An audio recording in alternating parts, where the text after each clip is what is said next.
नमस्कार दोस्तों, आप सभी का स्वागत है आपके अपने चैनल राम संस्कृत क्लासेस में। तो छात्रों, हम लोग इस वीडियो के पहले प्रत्यय की शुरुआत किए थे। प्रत्यय में हम लोगों ने प्रत्यय क्या है, प्रत्यय के भेद, कृत प्रत्यय, तद्धित प्रत्यय किसे कहते हैं आदि सब हम लोगों ने पढ़ लिया था। फिर उसी श्रृंखला को आगे बढ़ाते हुए कृदंत प्रत्यय या जिसको कृत प्रत्यय कहते हैं उसका भेद लेकर आए हैं। जो कृत प्रत्यय होते हैं वह प्रत्यय धातुओं के बाद में जुड़ते हैं।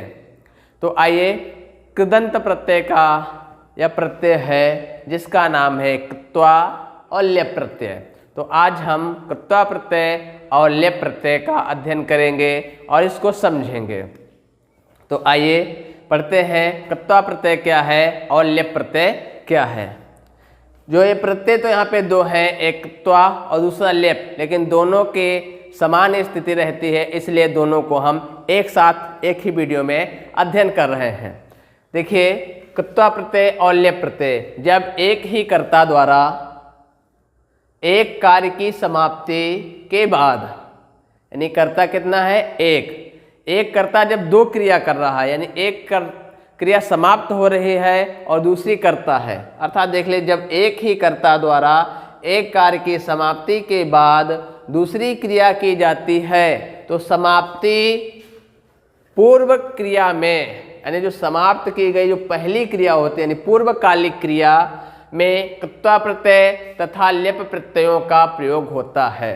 यानी कि साधारण भाषा में यह कहें कि जब एक ही कर्ता एक साथ दो क्रियाएं करता है, तो एक साथ तो कर नहीं सकते, इसलिए मतलब एक कार्य की समाप्ति पर जब दूसरा कार्य करता है एक ही कर्ता, तो जो पहले वाली क्रिया होगी उसमें कृत्वा प्रत्यय या लेप प्रत्यय का प्रयोग होता है। तो कहाँ पे कृत्वा प्रत्यय लगता है और कहाँ पर लेप लगता है। अधिकांश स्थानों पे कृत्वा प्रत्यय लगता है और कुछ स्थानों पर लेप लगता है। तो इसको हम अभी आगे अध्ययन करेंगे कि लेप प्रत्यय कहाँ पे लगता है, कृत्वा प्रत्यय कहाँ पे लगता है। समझ में आया कि यानी कि जब एक ही कर्ता पूर्व कार्य को समाप्त करके दूसरे कार्य को करता है तो जो पूर्व काल वाली क्रिया होती है उस क्रिया में त्वा प्रत्यय और लेप प्रत्यय का प्रयोग होता है। और पूर्वकालिक क्रिया के साथ यदि हम इसका हिंदी में अर्थ निकालें, पूर्वकालिक क्रिया के साथ, तो वहाँ कर या कर के अर्थ निकलता है। यहाँ उस पूर्व वाली क्रिया के अर्थ के साथ कर या कर के अर्थ निकलता है, तो हम पहचान जाते हैं जहाँ पर क्रिया के साथ कर या कर के अर्थ जुड़ा रहता है, शब्द जुड़ा रहता है, तो वहाँ पर त्वा प्रत्यय या लेप प्रत्यय लगता है। इसमें जब प्रत्यय होता है तो प्रत्यय जब जुड़ता है तो उसके कुछ जो भाग होते हैं तो उसका लोप हो जाता है, कुछ शेष बचता है। तो जो त्वा प्रत्यय होता है आपका उसमें त्वा शेष बचता है। क्या? त्वा शेष बचता है। तथा कुछ स्थानों पर इत्वा शेष बच जाता है, कुछ स्थानों पर इत्वा हो जाता है और कुछ स्थानों पर सिर्फ शेष त्वा बचता है। क्योंकि जो का होता है इसका एक संस्कृत व्याकरण में सूत्र है लसक को तद्धते, तो उससे का की इत संज्ञा हो जाती है और तस्य लोपा से लोप होकर त्वा शेष बचता है। तो यहाँ पर और कुछ स्थानों पर इत्वा क्या हो जाता है, इत्वा शेष बचता है। और जो लेप प्रत्यय होता है, लेप प्रत्यय कहाँ लगता है ये देखते हैं कि जिस धातु में पूर्व में उपसर्ग जुड़ा रहता है, यानी धातुओं के साथ कृत्वा भी जुड़ेगा और लेप भी जुड़ेगा, दोनों का अर्थ कर या करके ले आएगा, लेकिन जिन धातुओं में धातु के साथ उपसर्ग जुड़ा रहता है, क्या जुड़ा रहेगा, उपसर्ग कितने होते हैं, 22 होते हैं, यानी 22 में से कोई भी यदि उपसर्ग जुड़ा रहता है तो वहाँ पर कृत्वा के स्थान पर लेप प्रत्यय लगता है। तो वहाँ पर कृत्वा प्रत्यय ना लगकर वहाँ पर लेप प्रत्यय का प्रयोग होता है। और जो लेप प्रत्यय होता है उसका या शेष बचता है। जो ला का लसक तद्धते और पा का हलंतिम से लोप हो जाता है और अंतिम में सिर्फ या शेष बचता है और या जुड़ता है। आइए इसको उदाहरण से और आसानी से समझेंगे। जैसे एक उदाहरण है, छात्रः पठित्वा गृहं गच्छति। यदि इसका हम हिंदी अर्थ लिखें तो हिंदी अर्थ हो जाएगा छात्र पढ़कर, पठित्वा पढ़कर, गृहं माने घर को, घर गच्छति माने जाता है।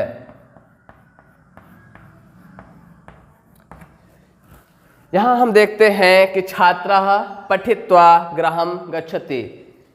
यदि हिंदी में समझे तो और भी आसानी होगी। समझते हैं, जैसे छात्रः गच्छति जाता है, छात्र जाता है, लेकिन जाने से पहले वो क्या करता है? पढ़ता है। क्या करता है? पढ़ता है, यानी पढ़कर, क्या करके?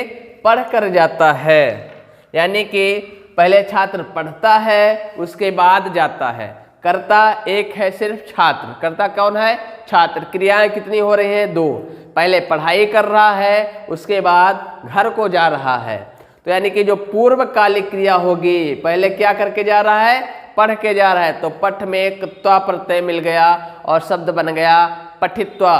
तो छात्रः पठित्वा गृहं गच्छति।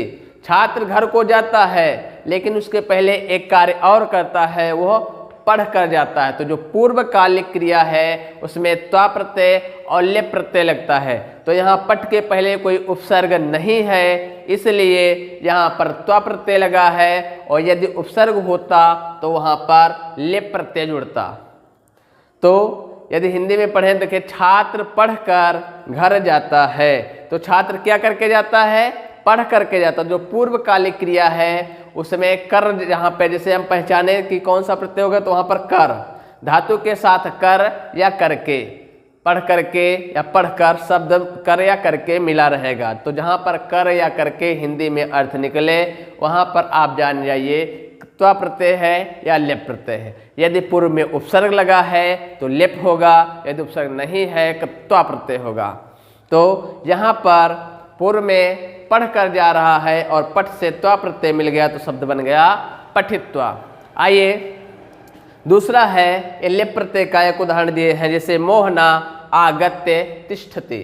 मोहना माने मोहन, आगत्य माने आकर के, तिष्ठति माने बैठता है, यानी मोहन आकर बैठता है। तो यहाँ पर मोहन क्या है? करता है और अकेला है।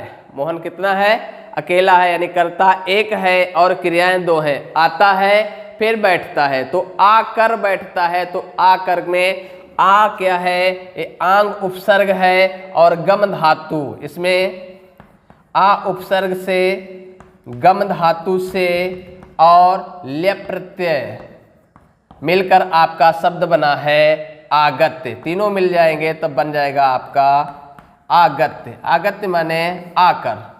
आगत्य का मतलब क्या होगा?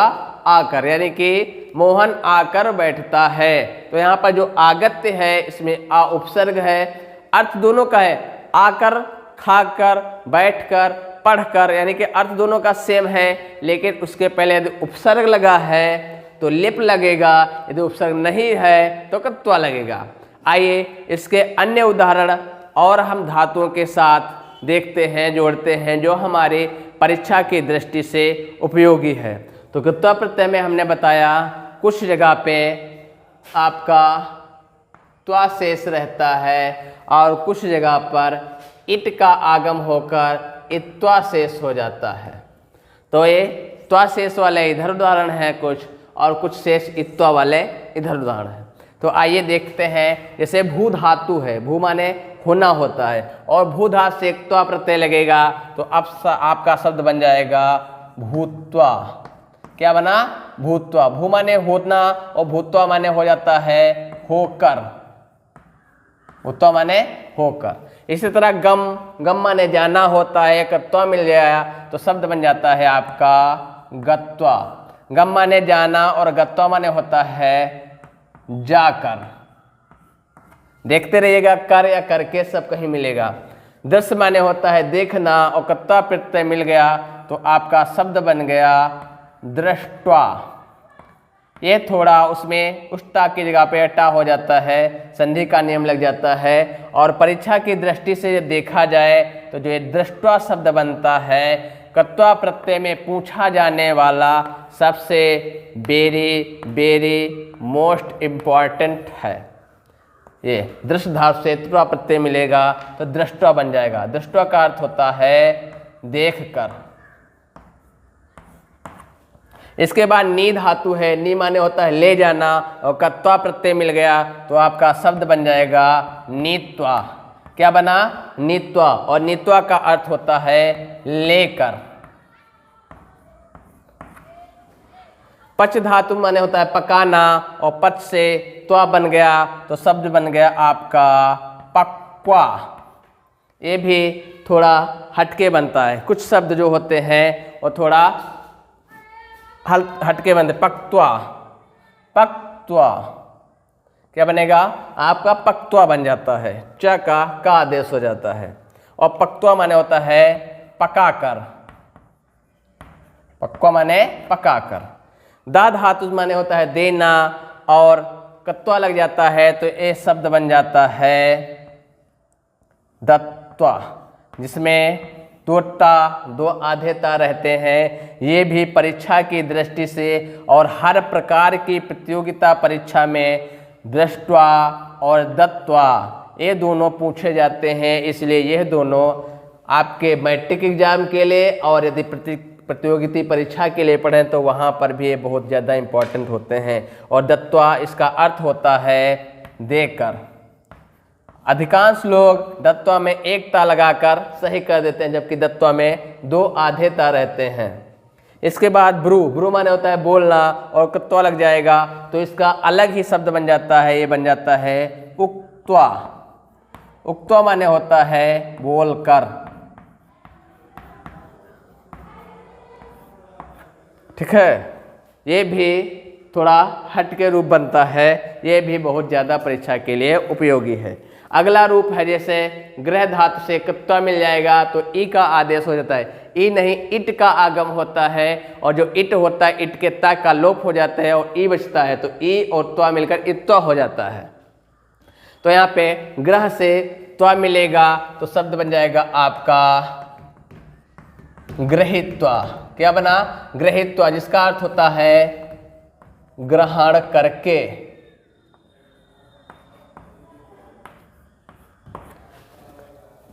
पठ धातु से जब त्वा मिलेगा तो इसमें भी इट का आगम हो जाता है और शब्द बन जाता है आपका पठित्वा, जिसका अर्थ होता है पढ़कर।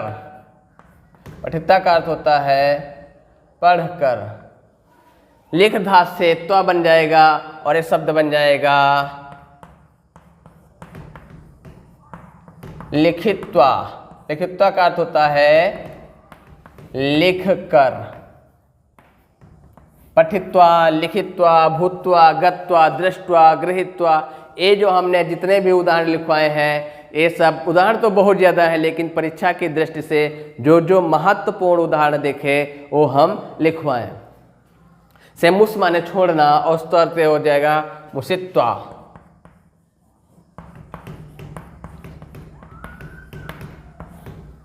उसी तरह विद धातु, विद माने होता है जानना, और मिल जाएगा तो शब्द बन जाएगा आपका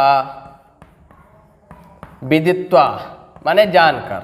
पा धातु से त्वा मिल जाएगा, पा माने होता है पीना, और पा से मिल जाएगा तो हो जाएगा पीत्वा, जिसका अर्थ हो जाएगा पीकर। तो हमने देखा एक त्वा प्रत्यय के उदाहरण। अब आइए लेप प्रत्यय के उदाहरण देख लेते हैं। लेप प्रत्यय में पूर्व में उपसर्ग होगा, उसके बाद धातु होगी, उसके बाद लेप प्रत्यय लगेगा। आइए उसके भी उदाहरण इसी वीडियो में देख लेते हैं। तो यहाँ पर लेप प्रत्यय कुछ महत्वपूर्ण उदाहरण है। जैसा कि हमने बताया था, लेप प्रत्यय उन्हीं धातुओं के साथ जुड़ता है जिन धातुओं के पहले उपसर्ग लगा हो और उनका अर्थ कर या करके में प्रतीत होता हो। आइए देखते हैं। जैसे घ्रा धातु है और घ्रा के पहले आ उपसर्ग लगा है, क्योंकि उपसर्ग 22 होते हैं जिनका हमने वीडियो बनाया है और आप लोगों को मिल जाएगा इसी चैनल पे, जो ना देखा हो देख लीजिएगा। तो आ उपसर्ग से जब घ्रा धातु यानी घ्रा धातु के पहले आ उपसर्ग है तो वहाँ पर त्वा प्रत्यय ना लगकर लेप प्रत्यय लगेगा, और ये जब शब्द बनेगा तो आ और घ्रा का घ्रा और लेप का हमने बताया था कि लेप का सिर्फ या शेष रहता है, तो शब्द बन जाएगा अघ्राय। घ्रा माने होता है सूंघना और अघ्राय माने होता है सूंघ कर। ठीक है। उसी तरह प्र उपसर्ग है, दा धातु माने देना और लेप प्रत्यय मिल गया और शब्द बन जाएगा प्रदाय, लेप प्रत्यय का या। हा धातु के पहले बी उपसर्ग लग गया है, तो यदि हम शब्द बनाएंगे तो बी हा और लेप का या, बिहाय शब्द बना। स्था धातु के पहले उत मिल गया और लेप, तो ये बन जाएगा उत। स्था का था हो जाता है उत्थाय, उत्थे उत्थाय। उत उपसर्ग पूर्वक स्था धातु से लेप प्रत्यय मिलकर क्या बन जाएगा आपका उत्थाय बना। बी उपसर्ग लगा है, चिंत धातु से लेप प्रत्यय लग जाएगा, तो हम जोड़ेंगे तो बी का बी, चिंत का चिंत, विचिन्त्य, इसमें हलंत रहेगा, क्या हो जाएगा विचिन्त्य। सम उपसर्ग पूर्वक विद धातु से लेप प्रत्यय, तो जो सम का उपसर्ग लगाएंगे तो मां अनुस्वार में बदल जाएगा सम दा और या। संविद्य, या हम संविद्य ऐसे भी लिख सकते हैं, सम विद्या वाला द्या, संविद्य, दोनों सही हैं। सम उपसर्ग पूर्वक ग्रह धातु से लेप प्रत्यय लग जाएगा, तो सम हा आधा रहेगा और समग्रह, संग्रह बना।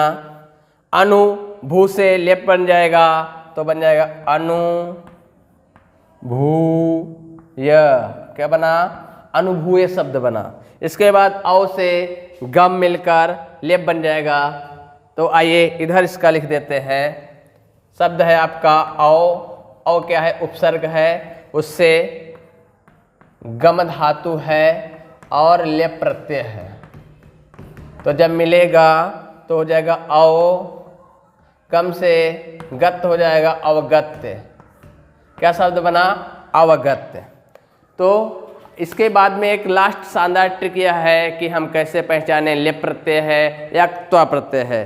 तो जिसके लास्ट में, जिस किसी भी शब्द के धातु के लास्ट में हमको त्वा मिल जाए, आधा ता दीर्घ वा मिल जाए, वहाँ पर आप आंख मूंद करके त्वा प्रत्यय लगा दीजिए, आपका वह क्वेश्चन 100% सही होगा। कहीं कहीं पर एटा और वा हो जाता है त्वा, जैसा कि हमने दृष्टवा में देखा था। तो जहाँ पे त्वा मिल जाए वहाँ पर आप क्या लगाएंगे, त्वा प्रत्यय आँख मूंद के लगाइएगा, आपका क्वेश्चन 100% सही होगा। और लेप प्रत्यय पहचानने का शानदार उपाय यह है कि इसके पहले वाला शब्द उपसर्ग होगा, प्र वि आ उत बी सम सम अनु अव। पहला वाला शब्द उपसर्ग होगा और लास्ट वाला जो शब्द है सब में या या या या या या या या, इसमें भी दा में या है और यहाँ भी या, यानी कि पूर्व वाला पद यदि उपसर्ग मिल रहा है और लास्ट वाला या मिल रहा है, तो वहाँ आप आँख मूंद करके लगा दीजिए लेप प्रत्यय, आपका वह क्वेश्चन कभी गलत नहीं होगा। जैसे दे देता है अवगत्य में कौन सा प्रत्यय है, तो आप वहाँ पर अब उपसर्ग देखिए और लास्ट में यह देखिए, तो वहाँ पर आप लेप प्रत्यय लगाइए और आपका वह क्वेश्चन 100% सही होगा। तो आशा करते हैं यह वीडियो आपको समझ में आया होगा। यदि वीडियो आपको समझ में आया हो तो लाइक करिए, शेयर करिए अपने मित्रों में और कमेंट करिए कि आपको यह वीडियो कैसा लगा। तो ठीक है, अब मिलते हैं आप लोगों को अगले वीडियो में, तब तक के लिए धन्यवाद, नमस्कार।